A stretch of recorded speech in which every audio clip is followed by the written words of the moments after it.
سوال نمبر 5، کچھ دن پہلے ایک مدنی عالم دین کا ویڈیو آیا جس میں انہوں نے کہا کہ اگر علم شیطان سے بھی ملے تو لینا چاہیے، اور دلیل کے طور پر حضرت ابو ہریرہ رضی اللہ عنہ والی حدیث پیش کی۔ اس کی حقیقت کیا ہے؟ اس بارے میں غالباً کبھی بات ہوئی ہے بہت پہلے کسی سوال جواب کے سیشن میں یا کسی گفتگو درس وغیرہ کے ضمن میں۔ بہرحال یہاں سوال آیا ہے تو بالکل مختصراً اس پر گفتگو کر لیتے ہیں۔ کچھ دن پہلے ایک مدنی عالم دین کا ویڈیو آیا جس میں انہوں نے کہا کہ اگر علم شیطان سے بھی ملے تو لے لینا چاہیے۔ شریعت کے مصادر کیا کیا ہیں؟ شریعت کے مصادر جانتے ہیں؟ یعنی سورس، دین کے سورس، کہاں سے دین لیا جائے گا؟ کہاں سے دین لیا جائے گا بتائیے آپ؟ دین کہاں سے لیں گے؟ اللہ کی کتاب قرآن سے۔ اور دین کہاں سے لیں گے؟ اللہ کے نبی علیہ السلام کی سنت سے، ایسی اللہ کے نبی علیہ السلام کے صحابہ کرام کی اجماع سے، ایسے ہی صحیح قیاس سے جو دلائل کتاب و سنت کے دلائل کے اصولوں پر بیٹھنے والا ہو۔ یہ شیطان کب سے دین کے علم کا مرجع ہو گیا؟ شیطان کب سے علم دین کا مرجع ہو گیا؟ بھائی علم شیطان سے بھی ملے تو لینا چاہیے، اس کا مطلب شیطان بھی علم کا مرجع ہے۔ کتنی خطرناک بات ہے، اگر آپ غور کریں تو کتنی خطرناک بات ہے۔ بھائی ہم کہتے ہیں قرآن سنت صحابہ کا منہج، قرآن سنت صحابہ کا منہج، یہ کہاں سے آ گئی بات؟ کیسے کوئی بات کہہ سکتا ہے؟ شیطان، اس سے ہم علم حاصل کریں؟ کتنی جرأت کی بات ہے، کتنے افسوس کی بات ہے، کتنی جسارت کی بات ہے، کتنی جلد بازی کی بات ہے کہ آدمی کوئی ایسی بات کہہ دے کہ شیطان سے بھی علم ملے تو لینا چاہیے۔ شیطان کس کس چیز کا علم دیتا ہے بھائی؟ کس کس چیز کا علم دیتا ہے شیطان؟ ان الشیطان لکم عدو فاتخذوہ عدوا، شیطان تمہارا دشمن ہے اس لیے اسے اپنا دشمن ہی سمجھو۔ وہ تو اپنی پارٹی کے لوگوں کو بلاتا ہے تاکہ سب دہکتی ہوئی جہنم میں داخل ہو جائے، یہ شیطان کا کام۔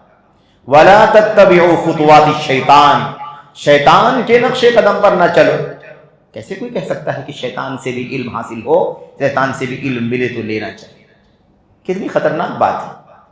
تو یہ بات سراسر کیا ہے؟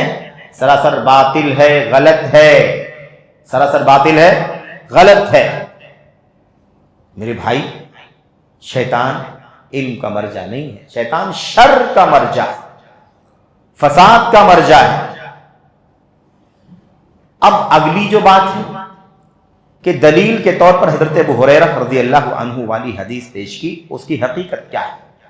یہ دلیل پیش کرنا اس مسئلے پر اس مسئلے سے زیادہ برا ہے۔ اس مسئلے سے زیادہ برا کیا ہے کہ اس کو ثابت کرنے کے لیے دلیل کے طور پر ابو ہریرہ رضی اللہ تعالیٰ عنہ کی روایت، میں سمجھتا ہوں وہ روایت جس میں اللہ کے نبی علیہ السلام نے حضرت ابو ہریرہ رضی اللہ تعالیٰ عنہ کو صدقات کی ذمہ داری پر مامور کیا تھا، اور اس کے بعد آ کر کے ایک شخص کیا کرتا تھا؟ صدقات کو اٹھا کر کے بھر کر کے اپنے تھیلے میں لے کر کے جاتا تھا۔ ایک رات پکڑا، منت سماجت کیا، چھوڑ دیا، دوسری رات پکڑا، منت سماجت کیا، چھوڑ دیا، تیسری رات پکڑا تو چھوڑ نہیں رہے تھے، اور اس کے بعد اس نے کیا کہا؟ مجھے چھوڑ دو اور میں تمہیں ایک بات سکھاتا ہوں۔ اور اس کے بعد اس نے کیا کہا؟ میں تمہیں آیت الکرسی سکھاتا ہوں، آیت الکرسی پڑھ لو گے تو محفوظ ہو جاؤ گے۔ بہرحال ابو ہریرہ رضی اللہ تعالیٰ عنہ نے اللہ کے نبی صلی اللہ علیہ وسلم کے پاس آ کر کے یہ بات بتلائی۔ اللہ کے نبی نے اس وقت کیا فرمایا تھا؟ اللہ کے نبی صلی اللہ علیہ وسلم نے فرمایا تھا صدقک وہو کذوب، صدقک وہو کذوب، شیطان بے انتہا جھوٹا ہے، یہ بات اس نے تم سے سچ کہی ہے۔ یہ بات آیت الکرسی جو بتائی اس نے پہنچائی تم تک، یہ بات اس نے تم سے سچ کہی ہے، لیکن وہو کذوب، بے انتہا جھوٹا ہے۔ مبالغے کا صیغہ ہے یہ، کذوب فعول کے وزن، بے انتہا جھوٹا ہے۔ اس حدیث کو شیطان سے علم لینے کی دلیل بنانا اس مسئلے سے زیادہ گندا ہے۔ میرے بھائیو، یہ حدیث یہ نہیں بتلاتی ہے کہ شیطان سے علم ملے تو لے لو۔ اس حدیث سے کیا پتہ چلتا ہے؟ یہ حدیث یہ بتلاتی ہے کہ دنیا کا کوئی بھی علم بتائے تو جب تک نبی کے پاس پہنچ کے پوچھ نہ لو مسئلہ پوچھ نہ لو، تصدیق نہ کروا لو، تب تک دنیا میں کسی کی بات نہ مانو۔ اگر شیطان سے علم ملے تو لے لو۔ اگر ایسے ہی بات صحیح ہوتی تو ابو ہریرہ رضی اللہ تعالی عنہ لے لیتے کہ نہیں لے لیتے؟ پھر اللہ کے نبی کے پاس کیوں آئے بتانے کے؟ اللہ کے نبی کے پاس آئے کہ نہیں؟ پوچھا کہ نہیں پوچھا؟ بتایا کہ نہیں بتایا کہ ایسا ایسا اس نے کہا ہے؟ جب اللہ کے نبی علیہ السلام کے پاس آئے اور اللہ کے نبی نے فرمایا کہ وہ جھوٹا ہے لیکن یہ بات سچ کہہ کر کے تم سے گیا ہے، تب جا کر کے اس آیت الکرسی والی حدیث پر نبی کی مہر لگی۔ نبی کریم صلی اللہ علیہ وسلم نے کہا صدقہ، سچ کہا ہے اس نے، نبی کی تصدیق ہو گئی، تب بات کو مانا۔ ابو ہریرہ رضی اللہ تعالیٰ عنہ نے علم نبی سے لیا یا شیطان سے لیا؟ بتاؤ کس سے لیا؟ علم نبی سے لیا کہ شیطان سے لیا؟ شیطان نے ایک بات بولی تھی لیکن ابو ہریرہ نے لیا اسے؟ نہیں لیا۔ اللہ کے نبی کے پاس آئے، مسئلہ پوچھا، بتایا نبی نے، سچ کہا ہے، تب نبی کی تصدیق کے بعد ابو ہریرہ رضی اللہ تعالیٰ عنہ نے اس بات کو لیا۔ ہم نے، پوری امت نے اس حدیث کو مانا، شیطان کے بتانے سے مانا کہ نبی کی تصدیق سے مانا۔ اگر شیطان سے علم ملے تو لے لو جیسے کہہ دیا گیا، اگر ایسے ہی ہوتا تو ابو ہریرہ رضی اللہ تعالیٰ عنہ کو کیا ضرورت تھی